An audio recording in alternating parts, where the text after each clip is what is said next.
বদ্রীনাথের সর্দি হলো কলকাতাতে গিয়ে। আচ্ছা করে জোলাপ নিল নসিনাকে দিয়ে। ডাক্তার এসে বলল কেশে, বড়ই কঠিন ব্যামো, এসব কি সুচিকিৎসা?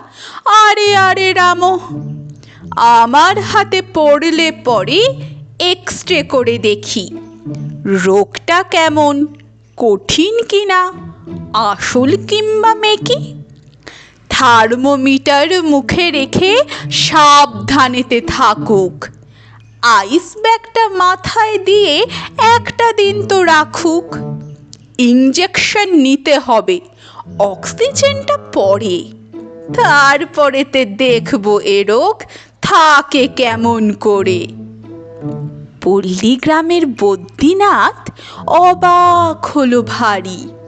সর্দি হলে এমনতর, ধন্য ডাক্তারি।